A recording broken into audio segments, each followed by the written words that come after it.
여러분 안녕하세요. 자, 수능특강 고전문학 1강 해설을 시작하도록 할게요.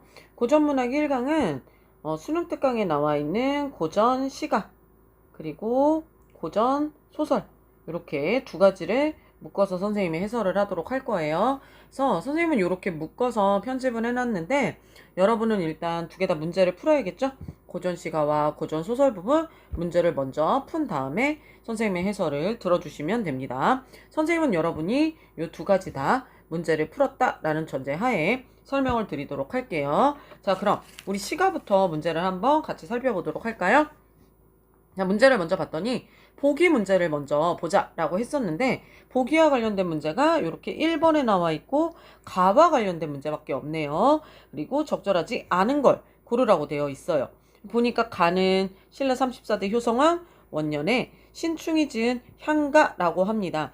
그리고 가와 관련해서는 이런 이야기가 전해진대요. 효성왕이 왕이 되기 전에 신충과 더불어 궁정 잣나무 아래에서 바둑을 두다가 훗날 내가 만일 그대를 잊는다면 잣나무가 증인이 될 것이다 라고 장담을 하였대요. 왕위에 오른 효성왕이 공신들에게 상을 내릴 때 신충을 잊어버리게 됩니다. 그래서 신충이 지금 위 노래, 지금 가에 있는 이 노래예요. 가의 노래를 지어서 잣나무에 딱 하고 붙입니다. 잣나무에다가 이 노래를 이렇게 지어서 붙인 거예요. 그랬더니 갑자기 나무가 오호 시들시들 말라서 죽어버린 거죠. 이 사실을 들은 왕이 신충을 등용했습니다. 그때 잣나무가 다시 짠 하고 소생했다라는 이야기가 전해진다라고 합니다. 이 내용을 통해 우리가 가를 해석할 수 있으면 되겠죠? 자, 그런데 나에 대한 얘기는 없으니까 나에 대한 감상은 그냥 2번을 읽으면서 우리가 해석을 하면서 감상을 해야 될 것 같고 가의 세상 모든 것과 나의 온 세상에 대해서는 가와 나를 모두 1번과 2번에 푼 다음에 3번 내용을 이해하면 될 것 같아요. 자, 그래서 가의 보기에 나와 있는 이 설화의 내용을 바탕으로 우리가 1번 가의 내용을 먼저 해석해 보도록 할게요.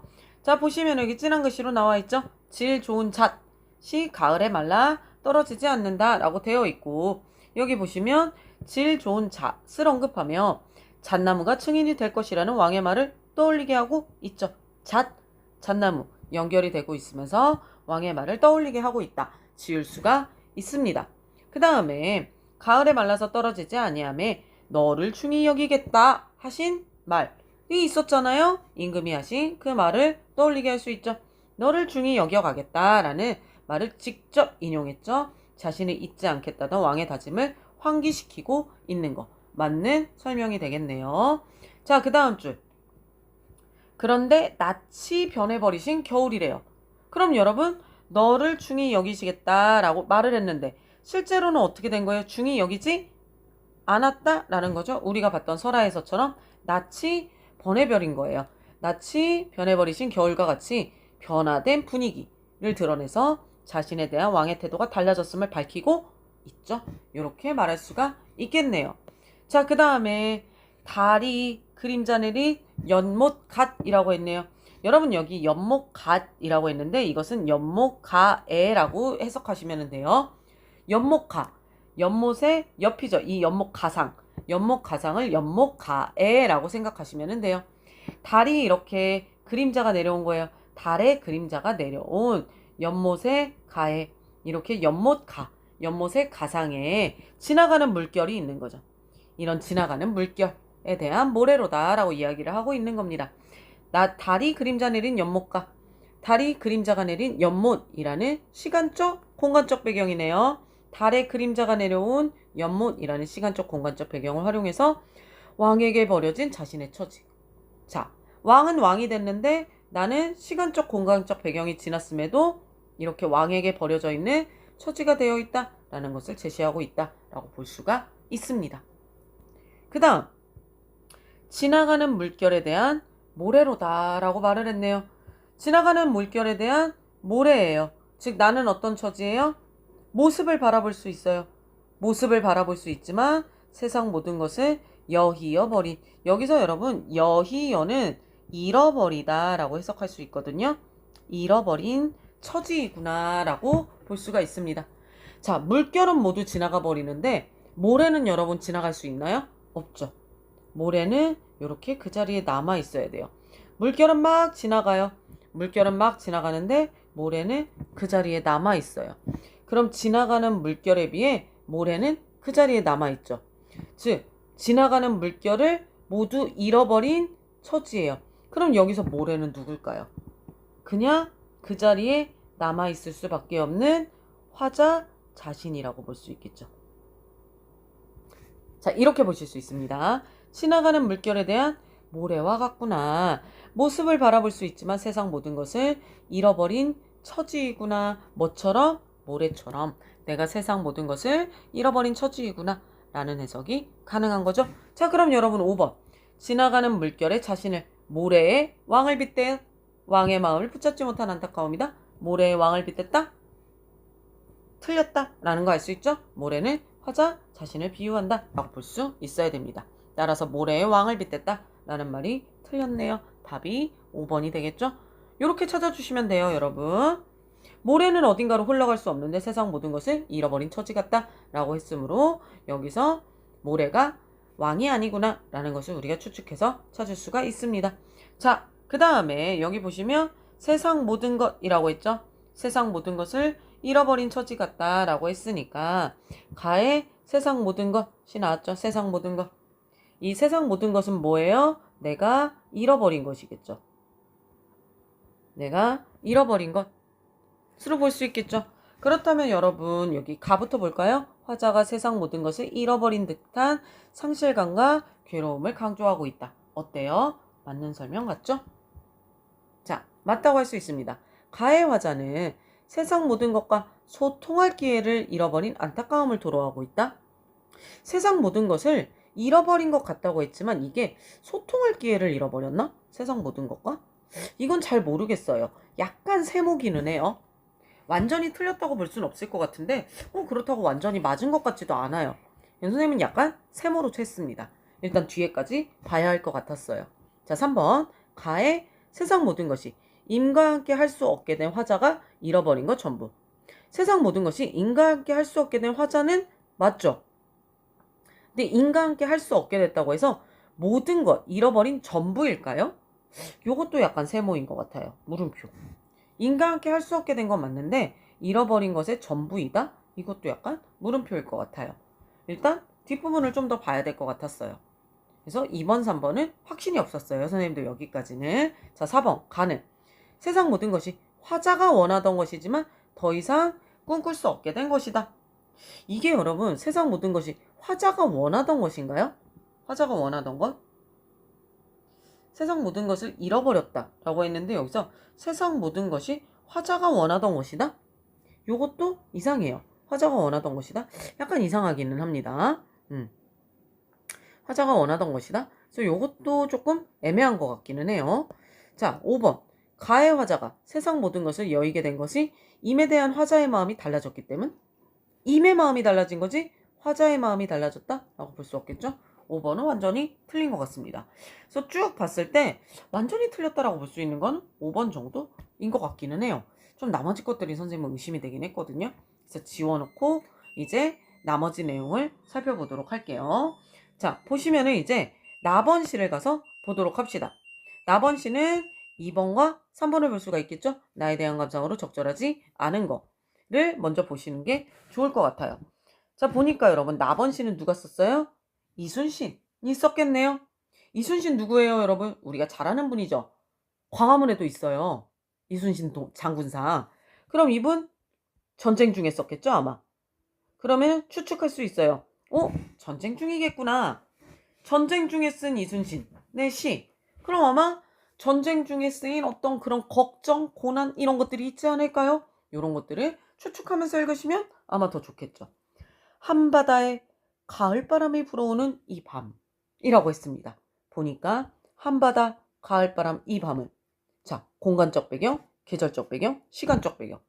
맞죠, 여러분? 한바다, 공간, 가을바람, 계절, 이 밤, 시간적 배경.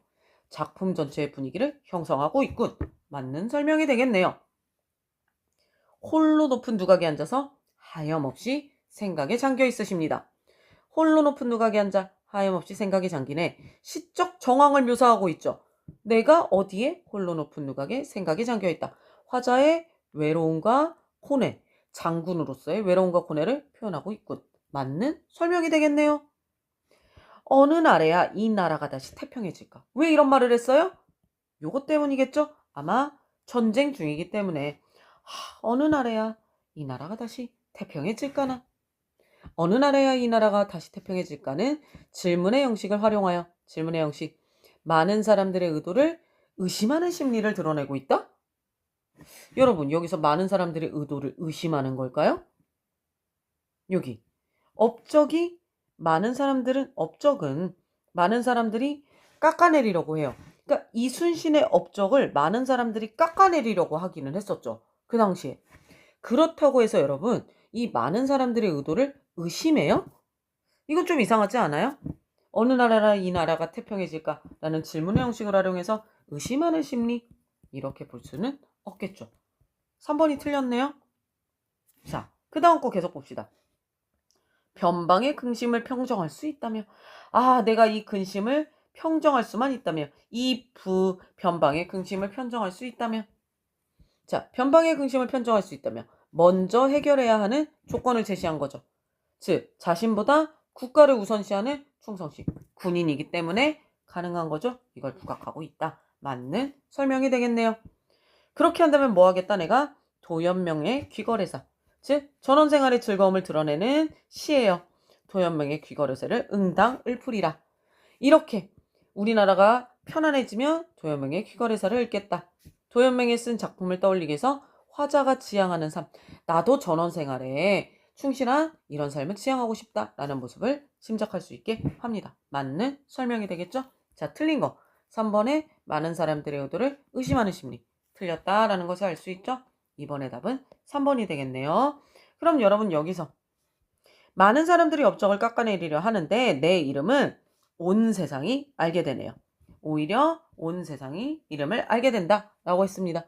그럼 이 나의 온 세상, 이 온 세상에 내 이름은 어떻게 되는 거? 드러나게 되죠. 드러나게 되는 것이네요.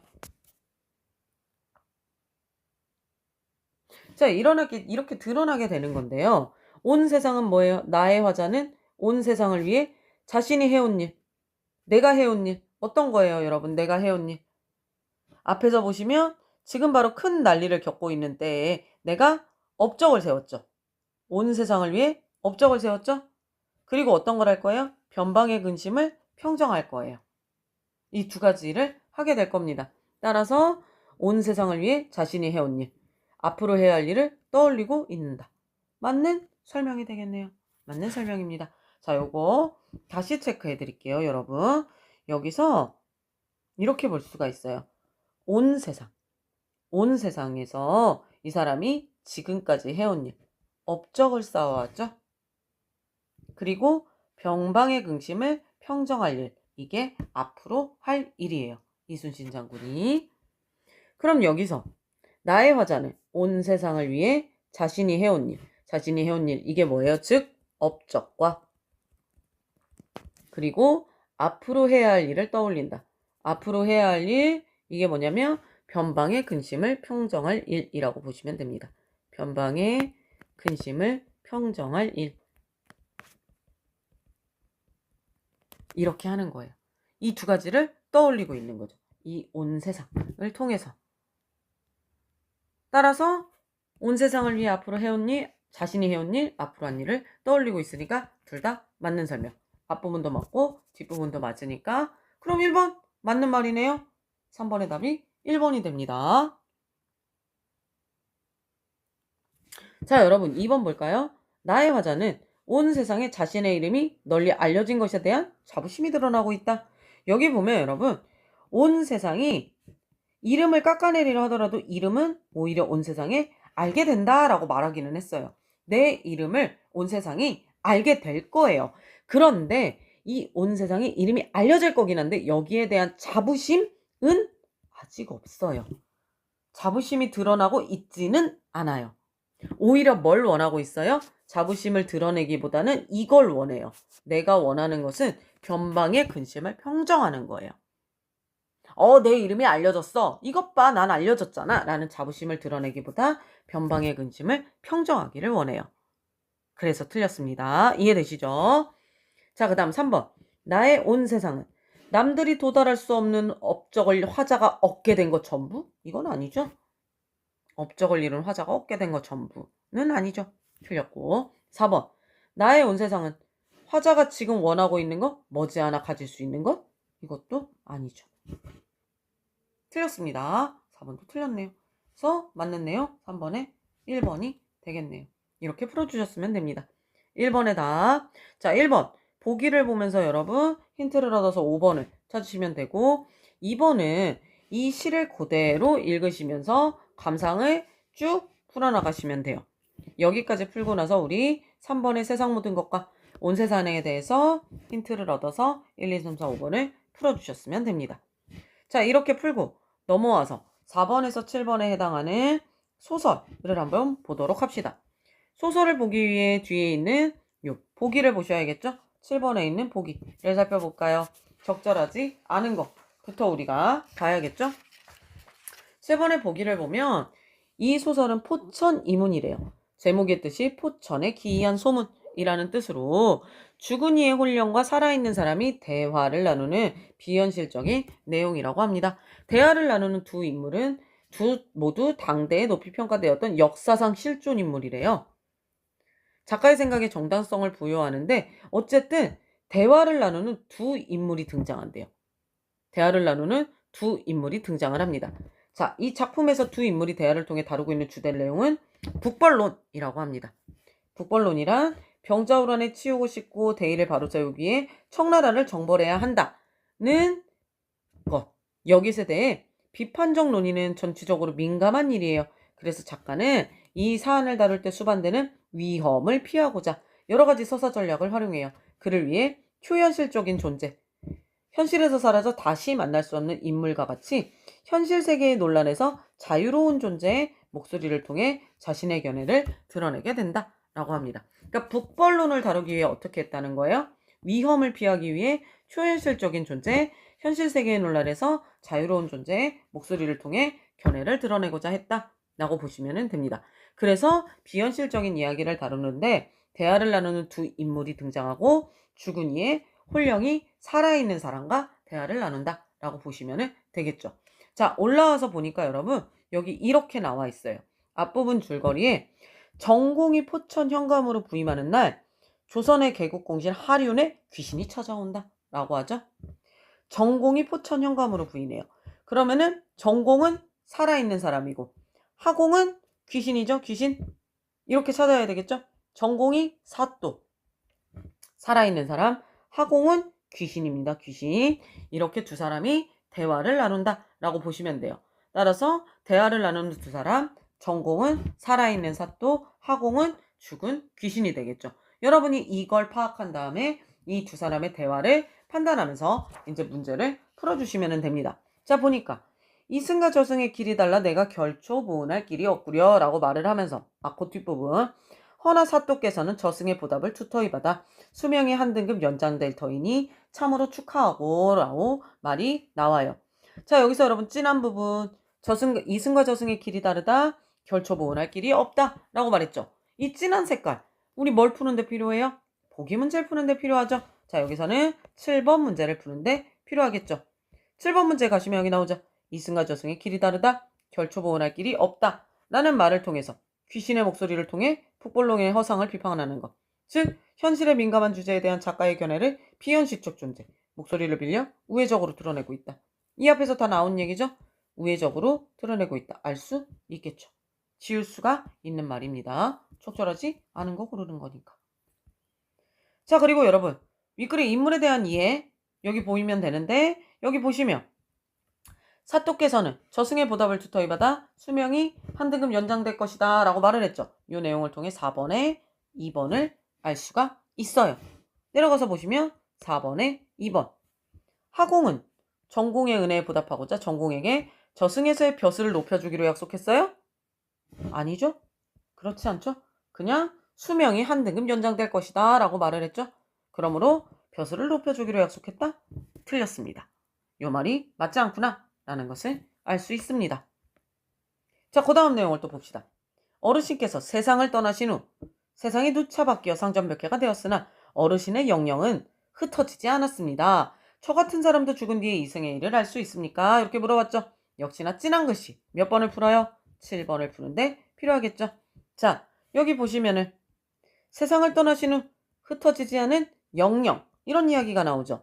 이 일을 중심으로 이야기가 전개돼요. 즉 포천의 기이한 소문이라는 뜻의 제목을 차표에 붙인 이유가 여기 세상을 떠나신 후 흩어지지 않은 영영이니까 비현실적인 작품 내용 때문에 여기서 포천의 기이한 소문이라는 제목이 붙었음을 알 수 있겠죠. 그냥 지울 수 있습니다. 여러분, 이런 거 빠르게 지울 수 있어야 됩니다. 가능한 이야기이고, 그리고 여러분 읽다 보니까 이렇게 이야기를 하네요. 내 넋은 500년을 지탱하게 되어 있는데 이제 300년이 지났다라는 말이 나옵니다. 오호, 500년을 지탱하게 되어 있는데 200년 살았으니 300년이나 더 살 수 있다라고 이야기를 해요. 자, 그러면서 이런 얘기를 해요. 사또는 정신이 탁월해서 보통 사람에 비할 바가 아니니 죽은 뒤에도 홀령이 100년은 사라지지 않을 것입니다. 라고 말을 하죠. 자, 이 두 부분을 통해서 4번을 알 수가 있어요. 4번에 4번을 알 수가 있네요. 자기는 여러분 500년을 살 수가 있대요. 자기 누구? 하공. 그런데 사또 정공은 얼마? 죽고 나서도 홀령이 100년을 살 수 있다 라고 말했네요.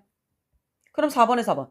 하공은 정공의 정신이 탁월해 죽은 뒤에 그 넋이 자신의 넋보다 오래 남아있을 거다? 아니죠, 여러분. 하공은 500년, 정공은 100년이죠. 그러므로 자신보다 오래 남아있다? 틀렸죠?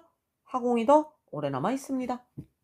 그러므로 4번도 틀렸다라는 것을 알 수가 있네요. 자, 그리고 여기 진한 글씨. 넋이 오래 돌아가 흩어지지 않는 거.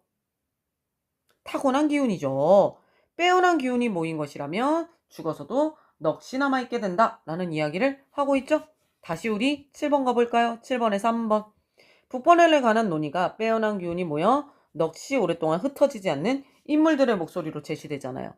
여기서 논의의 주제를 신뢰할 만한 역사상 실존 인물들로 설정했죠. 여기 나오죠, 여러분. 역사상 실존 인물들. 요걸로 설존한 것. 작가가 정당성을 표현하고자 했음을 알 수 있죠. 이렇게 지을 수가 있습니다. 자, 그 다음에 또 읽다 보니까 이런 말이 나와요, 여러분. 저승에 조물주가 있습니까? 저승의 일은 누설할 수 없으니 묻지 말아주시오. 자, 이 부분을 통해 4번에 1번을 알 수가 있어요. 저승의 일을 누설했나요? 누설하지 않았죠? 그러면은 4번에 1번. 전공은 학원과의 대화를 통해 조물주의 존재 여부를 파악했어요? 파악하지 못했죠? 알려주지 않았습니다. 그 다음 넘어가 볼까요? A 부분 읽다 보니까 이런 얘기가 나와요. 자, 청나라의 죄를 묻고 여러분 여기서 그 다음에 누설할 수 없으니 묻지 말아 주시오. 묻지마 이 녀석아. 이거 하공이 말했겠죠. 유령이 말한 거예요. 그럼 그 다음은 누가 말하겠어요? 그 다음 순서 정공이에요. 정공이 이렇게 이야기를 합니다.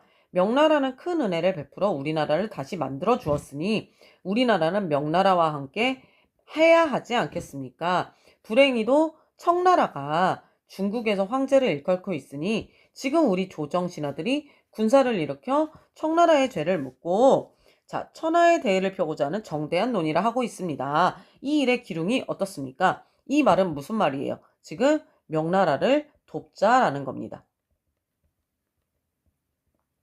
명나라를 도와야 되지 않겠습니까? 라고 정공이 말을 하고 있는 거예요. 천하의 대의를 펴고자 하는 정대한 논의라고 말을 했죠.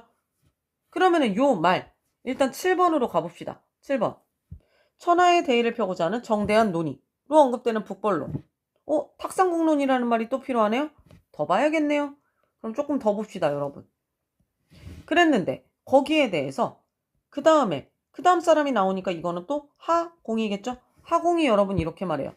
기륭은 너무도 알기 쉬우니 물을 것도 없소. 다만 조정신하들이 큰 절개를 지키고자 존망을 걸고 최후의 결전을 벌이다 변방에서 죽는다면 이름이 남을 것이요 나라의 명맥이 끊어져도 영예로울 것이다 라고 이야기를 합니다. 그러나 라고 말을 하죠. 그러나 나라를 곤란하게 하는 것은 맑은 논의의 바탕으로 삼고 중화를 존숭하는 것은 대의를 출세의 계단으로 삼으며 속으로는 오랑캐를 두려워하면서 겉으로만 아름다운 명성을 얻는다며 나는 인정할 만한 점을 찾지 못하겠소. 이게 무슨 말이에요? 속으로는 여러분 청나라 오랑캐를 두려워해요. 벌벌벌벌 떨어요. 그러면서 겉으로만 에이 명나라 이렇게 명성을 찾으려고 한단 말이에요. 그러면은 응? 나는 반대 이런 말이에요. 겉으로만 명분을 내세운다면 나는 반대한다 라는 얘기를 하공이 하고 있는 겁니다. 요게 A 부분의 내용이에요. 자, 요런 얘기를 하고 있는 겁니다. 그런데 여러분 여기서 조정 신하들이 큰 절개를 지키고자 최후의 결전을 벌이다가 변방에서 죽는다면 죽어도 이름이 남을 것이요 나라의 명맥이 끊어져도 영예로울 것이다 라는 말이 나오죠. 이 말을 통해 4번에 5번을 일단 알 수는 있어요. 자, 4번에 5번 가볼까요? 하공은 조정 신하들이 전쟁을 벌이다 죽게 되어도 절개를 지키기 위한 것이라면 훌륭한 일이라고 생각한다. 어때요 여러분? 맞는 설명이 되겠죠? 자, 5번 맞습니다. 지금 나온 거예요. 맞는 설명이 돼요. 그런데 여러분 A 부분 전체를 통해서 우리 요거 알 수 있습니다. 일단 전공은 하공한테 어떤 얘기를 해요? 자, 여기 있죠 여러분 전공. 전공이 하공에게 말하는 거. 명나라를 돕자라고 말하고 있죠. 볼까요? 전공은 하공에게 청나라와 전쟁을 벌여야 하는 이유를 밝히며 청나라와 전쟁을 벌이는 것이 적절한 일인지에 대해 의견을 구하고 있는 거 맞겠죠? 자, 그렇다면 하공은 전공에게 어떻게 말해요? 명나라에 대한 의리를 강조하는 상대방의 생각에 동의하는 한편. 자, 여기 봐요 여러분. 앞부분에 신하들이 절개를 지키다 죽는 것은 영예롭다 라고 해서 일단 동의합니다. 동의합니다. 근데 그러나 라고 말하죠. 그러나 겉으로는 두려워하면서 속으로는 두려워하면서 겉으로만 명분을 내세운다면 나는 반대할 것 같은데? 라고 말을 하고 있잖아요. 그러므로 여기 대의 명분을 구실로 개인의 이익을 꾀하여 나라를 곤란하게 하는 이들은 비판한다. 맞는 설명이 되겠죠? 맞는 설명이 되는 거예요. 그래서 니은 맞는 설명이 됩니다. 됐죠 여러분? 이렇게 찾을 수가 있으셔야 돼요. 자, 그 다음 부분. 그러면 이제 하공이 말했으니까 누가 또 말할까요? 정공이 말하겠죠. 정공. 그랬더니 정공이 이렇게 말하는 거예요. 우리나라의 장정들을 모두 모아서 군대를 이루면 100만 군사를 넉넉히 갖출 수가 있고요. 곡식을 가지면 몇 년을 지탱하기에 충분합니다. 밤낮으로 훈련하면 정예 군대를 이룰 수도 있어요. 이들이 압록강을 건너고 나가면 우리 군대의 함성이 이르는 곳마다 명나라의 유민이 청나라 군대의 대우에서 이탈하여 우리 군대를 맞이하지 않겠습니까? 즉 이건 무슨 말이에요? 우리가 명나라를 도울 수 있어요 라는 말이에요. 우리 군대가 명나라를 도울 수 있습니다. 라고 어찌 돕지 못하겠습니까? 라고 이야기를 한 겁니다. 자, 그런데 여기서부터 또 말이 바뀌죠? 여기서부터 누가 말하는 거예요? 하공, 유령이 말합니다. 하공이 이렇게 말해요. 어허, 사또는 아직도 탁상공론을 하고 있어. 라고 말을 해요. 천하만사가 천시와 지리와 인사의 제약을 넘지 못하는 법이요. 지금 중하에 오는 차츰 쇠하고. 이거 무슨 말이에요? 이거 무슨 말이에요? 이미 명나라 망했어. 이 말이에요. 야야야 이미 명나라 망했어. 북방에 오는 왕성하니 청나라의 통치가 300년은 지속될 거요. 명나라 망했어. 정신 차려. 청나라의 통치가 지속될 거야. 이게 천시에 어쩔 수 없음이요. 그러니까 뭐라고 말해요? 이 사람은 아까 자 우리나라 군대가 100만 군사를 넉넉히 갖추고 있어요 라고 말했지만 이 사람은 우리나라의 오합지졸이라고 말하죠. 우리나라의 오합지졸. 그래서 우리는 한 대라도 귀국할 수 있겠어? 안 돼요. 이럴 수 없다. 후퇴해서 돌아올 길도 없을 것이다 라고 말을 합니다. 그러니까 결국 명나라를 도울 수 있다 없다? 명나라를 도울 수 없다. 즉 우리만 망한다. 우리만 망한다 라고 말하는 거예요. 망한다. 하공은 이렇게 이야기를 하고 있는 거예요. 그럼 여러분 여기 볼까요? 탁상공론이라고 말했잖아요. 그럼 우리 7번 가서 일단 풀 수 있겠죠? 천하의 대의를 펴고자 하는 정대한 논리로 언급되는 북벌론에 대해서 탁상공론이라고 반박하는 거죠. 그러면은 북벌론의 비판의 논리를 제시하고 있잖아요. 자, 두 가지를 다 제시했죠. 민감한 쟁점을 다룰 때 수반되는 위험을 피하기 위해 쟁점과 관련된 양측의 견해를 대등하게 다루고 있는 걸까요, 여러분? 이게? 지금 양측의 논리를 대등하게, 양비론적으로 다루고 있는 거예요? 양비론적으로? 우리 위에서 그런 얘기 했나요? 지금 여러분 왜 비판하는 거예요? 현실 세계의 논란에서 자유롭기 위해서죠. 자유로운 존재의 목소리로 비판하고자 하는 거죠. 수반되는 위험을 피하기 위해 양측의 논리를 대등하게 다루고 있기 위해 아닙니다, 여러분. 이거 왜 이 사람의 목소리를 내세운 거예요? 대등하게 다루고 있기 위해서가 아니라 자유롭게 비판하려고 이렇게 한 거예요. 자유롭게 비판하기 위해서 한 거지 대등하게 다루고자 한 건 아니에요. 그래서 4번이 틀렸습니다. 틀렸어요.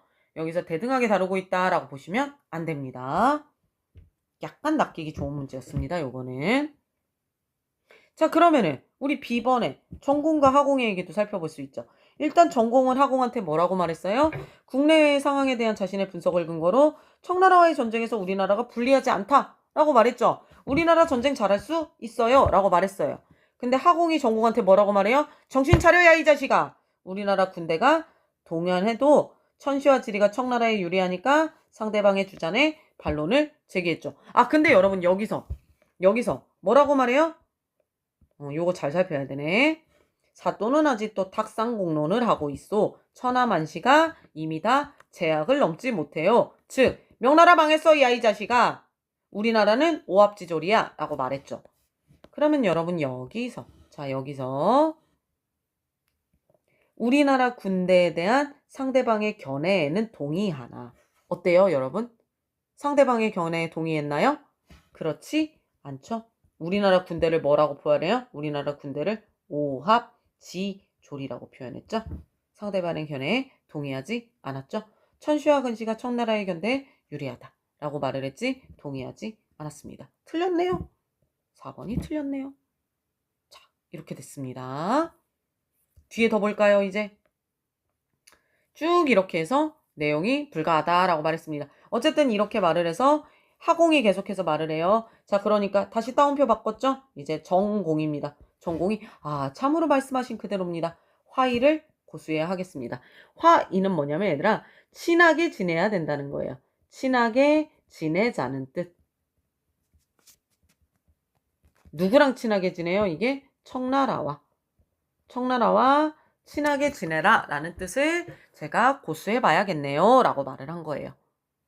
자, 그러면은 C에서는 여러분 여기 봅시다. 5번 전공은 하공에게 상대방의 의견을 받아들여 청나라와의 전쟁을 지양 물러서라는 거죠 여러분. 지향하는 방향으로 자신의 관점을 정립했다. 맞는 설명이 되겠죠?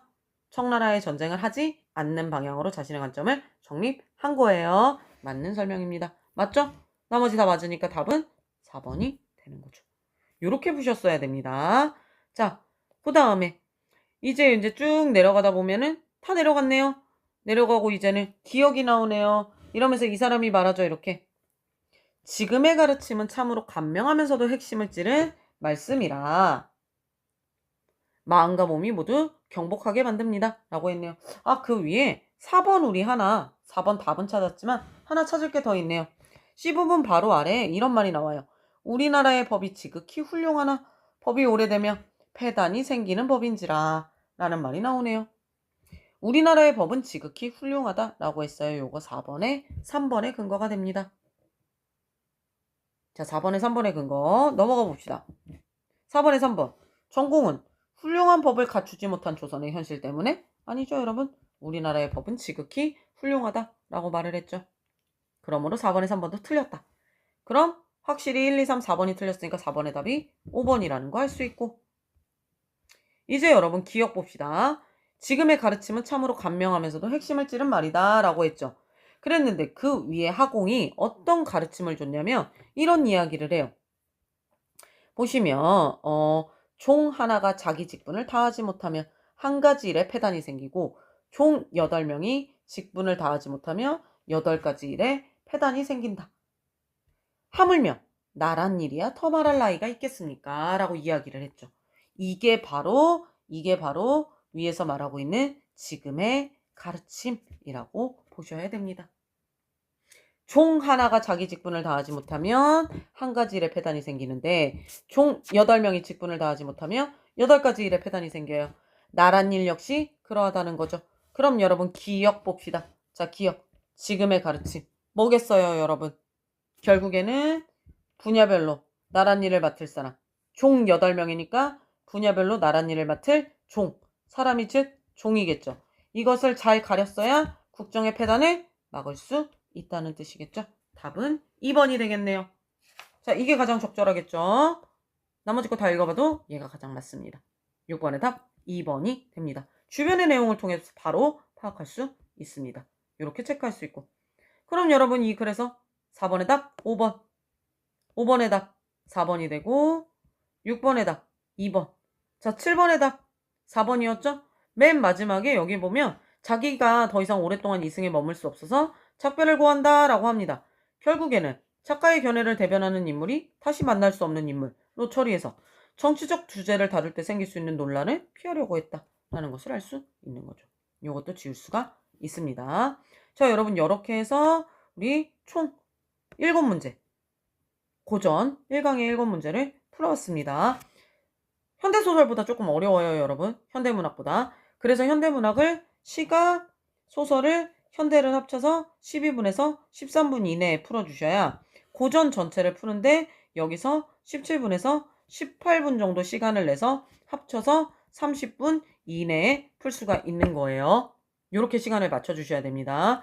여러분 고전문학 풀면서 풀었던 총 소요 시간 써주시고 채점 결과 몇 문제 맞췄는지 쓰시고 여기에 내가 풀면서 느꼈던 점 댓글까지 달아주시면 돼요. 자, 푸느라 수고하셨고 우리 다음 강의에서 만나도록 합시다. 수고 많았습니다.